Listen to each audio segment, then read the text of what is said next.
জয় হিন্দ, জয় ভারত।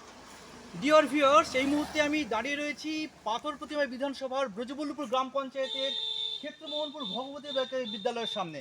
হ্যাঁ, এই স্কুলে আমার মা বেলা দে মণ্ডল, আমার মা স্কুলের শিক্ষকী ছিলেন। আসলে আমরা কয়লা চুরি, গরু চুরি, বালি চুরি, মাছ চুরি দেখেছি, কিন্তু পিএফ এবং গ্র্যাচুইটি টাকা চুরি এখনও পর্যন্ত দেখিনি হয়তো।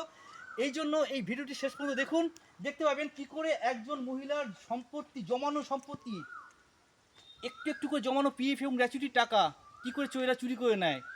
সেই নিয়েই ভিডিওটি অবশ্যই দেখুন, আর স্কিপ করবেন না, শেষ পর্যন্ত ভিডিওটি দেখতে থাকবেন।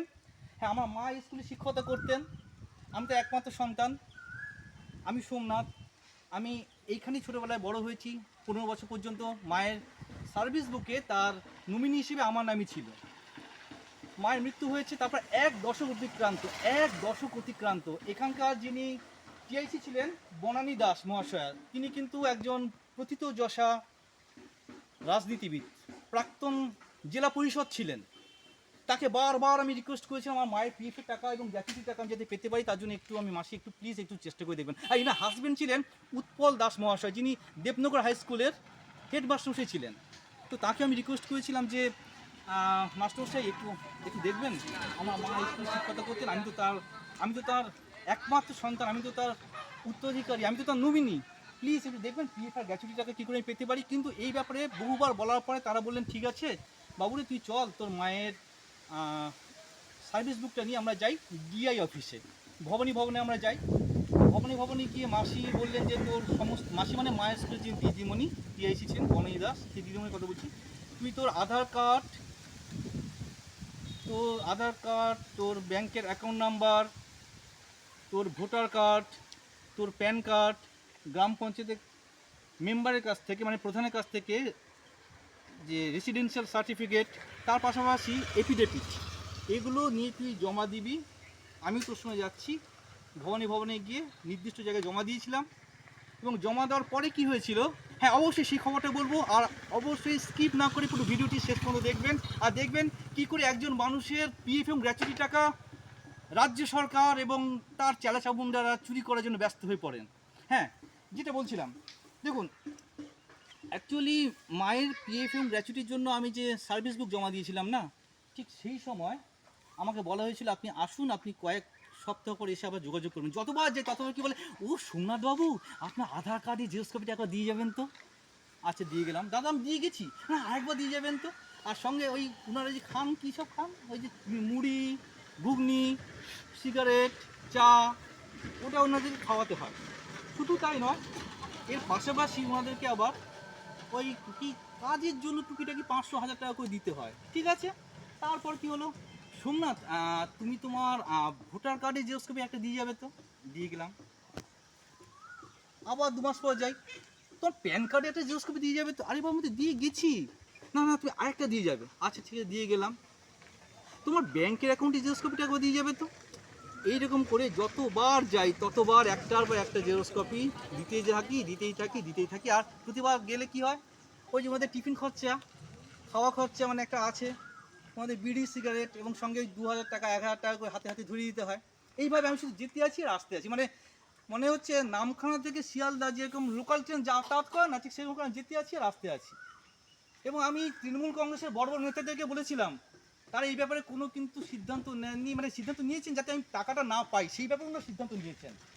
মানে এরা এমন ধরনের মানুষ, নিজেরা তো মানে মানুষকে সমস্যায় ফেলে, ইন্টেনশনালি সমস্যায় ফেলেন, আর তার পাশাপাশি তারা কি করেন, মানুষের ন্যায্য অধিকারটাকে কেড়ে নেওয়ার চেষ্টা করেন। এতদিন পর্যন্ত মমতা বন্দ্যোপাধ্যায়ের যে শাসনে আমরা নির্যাতিত, নিষ্পেষিত, অত্যাচারিত, নির্যাতিত ছিলাম, তাই আমরা প্রতিবাদ করতে পারিনি। কারণ কি, আমরা জানি প্রতিবাদ করলেই তৃণমূলের নেতাকর্মীরা কী করেন, তারা মিথ্যে মামলা আরোপ করে দেন। বহু ঘটনা ঘটেছে পশ্চিমবাংলার মাটিতে, তৃণমূল কংগ্রেসের নেতাদের বিরুদ্ধে সত্যি কথা বললে তারা আপনার বিরুদ্ধে মিথ্যা মামলা দায়ের করবে। এরকম কয়েকশো উদাহরণ আমার কাছে রয়েছে, তার জন্য আমরা বলতে পারিনি। আজকে সরকার বদল হয়েছে, পশ্চিমবাংলায় নতুন সূর্যোদয় হয়েছে, তাই এখানে বলতে আসলাম যে এই ক্ষেত্রমোহনপুর ভগবতী বিদ্যালয়, এই স্কুলের দিদিমণি আমার মা ছিলেন। আপনি নাও মানতে পারেন, আপনি হয়তো বাস করেন পুরুলিয়ায়, কোচবিহার, মালদা, মুর্শিদাবাদ কিংবা দার্জিলিংয়ে, আপনি হয়তো জানবেন না, বা আপনি কলকাতায় বাস করেন, আপনি হয়তো চিনবেন না, কিন্তু এই এলাকার তো মানুষের সবাই কি জানেন, এই যে যাদেরকে আপনারা দেখছেন, এই যে এই এলাকার মানুষেরা যারা এখানে দাঁড়িয়ে আছে, তারা সবাই কিন্তু এখানকার মানুষ।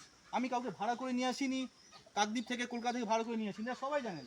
আমার মা স্কুল শিক্ষকতা করতেন। হ্যাঁ ভালো আছি মাইমা, ভালো আছে। এই যে ভিডিও করছি, তা ইনার কিন্তু চেনে, এই যে উপাসে মামা গুরুপদ মামা দাঁড়িয়ে আছে, ওই চা খাচ্ছেন, উনি কিন্তু আমার নিকট প্রতিবেশী, কারণ আমি এখানেই থাকতাম। ওখানে শতদল মামা দাঁড়িয়ে আছে, দেখতে পাচ্ছেন।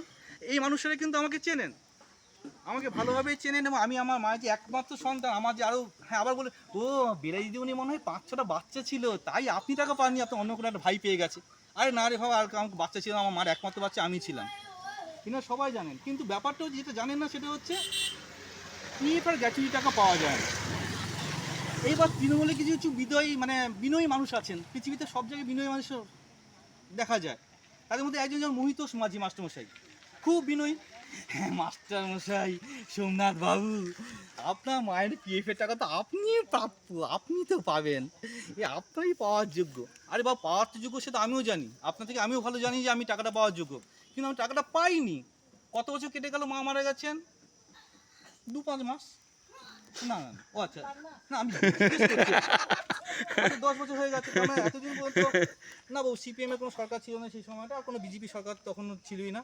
এই তৃণমূল কংগ্রেস সরকারের আমলে যে এতগুলো দুর্নীতি হয়েছে না, এই বালি চুরি, গম চুরি, চাকরি চুরি, মাছ চুরি, চোখ চুরি, তার সঙ্গে এটাও যুক্ত হলো পিএফ এবং গ্র্যাচুইটি টাকা চুরি। এই ক্ষেত্রমোহনপুর ভগবতী বালিকা বিদ্যালয় স্কুলে শিক্ষক হিসেবে আমার মা ছিলেন। না, আমার অভিযোগটা কোনো সাধারণ মানুষের বিরুদ্ধে নয়, আমার অভিযোগটা এই সিস্টেমের বিরুদ্ধে। আর আপনারা এতদিন ধরে আমাকে জিজ্ঞেস করেছেন আপনার মায়ের টাকা দেয়নি সরকার, তাহলে আপনি সরকার নামে মামলা করতে পারেন। আরে মামলা করবো কী করে, একটু শুনুন গল্পটা। দেখুন, মামলা করতে গেলে কি দরকার, ডকুমেন্টস। আমি যে সরকারের কাছে আমার মায়ের টাকা পাওয়ার জন্য একটা আমি কি দিয়েছিলাম, সার্ভিস বুক জমা দিয়েছিলাম, তাই তো, আমার ডকুমেন্টস জমা দিয়েছিলাম। সেই ডকুমেন্টস জমা দিলে কি হয়, ডকুমেন্টসে এগেনস্টে একটা রিসিট কপি দেওয়া হয়, সেই রিসিট কপি কিন্তু আমি পাইনি, আমাকে দেওয়া হয়নি। দিদিমণি এবং তার হাজব্যান্ড, তার বনেদি আর তার হাজব্যান্ড তাদের প্রাইভেট কারে আমাদের নিয়ে গেলেন, আমাকে সেই ভবানী ভবনে, এবং সেখানে নিয়ে গিয়ে সেখানে জিনিসগুলো জমা দিলেন, যা যা ডকুমেন্টস স্কুলের দায়িত্ব জমা দেওয়া। তা আমি তার ছেলে হিসেবে, নমিনি হিসেবে সাইন করতে গেছিলাম, এবং সেখান থেকে যে রিসিট কপি পেতে হয় সেটা তো আমি জানতাম না। পঞ্চায়েতে একটা কিছু দেখা যাচ্ছে, আমি কোনো একটা ফর্ম দিয়েছি, কোনো একটা প্রকল্পের জন্য ফর্ম দিয়েছি, আমি বলবো আপনি রিসিট কপি দিন। যদি রিসিট কপি দেওয়া হয় তারাই আমাকে বলবেন যে আপনার রিসিট কপি পাওয়ার যোগ্য, আপনি আপনি একটা জেরক্স কপি দিন। তা তো তারা বলেননি। পরবর্তীকালে আমি যখন যাই, আমি যখন শর্ট লিখে যাই ডিআই অফিসে, তখন বলা হয়েছিল না আপনার তো কোনো এখানে কাগজপত্র নেই, আপনি যান, আপনি ভবনে ভবনে গিয়ে দেখুন, ওখানেই হয়তো আছে। ভবনে ভবনে এসে জিজ্ঞেস করতে বলে, যেখানে আমি গেছিলাম জমা দিয়েছিলাম সেখানে জিজ্ঞেস করতে বলে আপনি রিসিট কপি দিন তো। আমি বলছি আপনি তো রিসিট কপি দেননি, আমি কী করে আপনাকে দেবো। হ্যাঁ ডিয়ার ভিউয়ার্স, এইভাবে আমাকে রিসিট কপি দেওয়া হয়নি। তারপরে আমি এখানকার 2016 সালে বিধানসভা নির্বাচনে বিজেপি যিনি প্রার্থী ছিলেন, শ্রীধর চন্দ্র বগড়ী মহাশয়, 2016 সালে পাথর বিধানসভা কেন্দ্রে তিনি প্রার্থী হয়েছিলেন।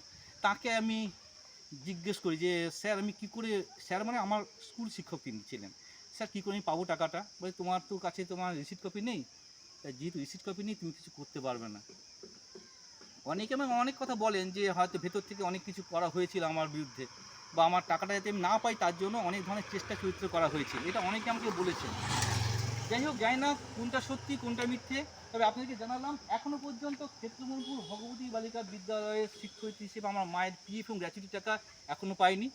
কী করে পাওয়া যায় সেই সম্বন্ধে যদি আপনাদের কারোর কোনো অ্যাডভাইস থাকে একটু অ্যাডভাইস দেবেন। ধন্যবাদ। সুস্থ থাকবেন, ভালো থাকবেন, সদা সর্বদা ভারতীয় জনতার পক্ষে থাকবেন। নমস্কার।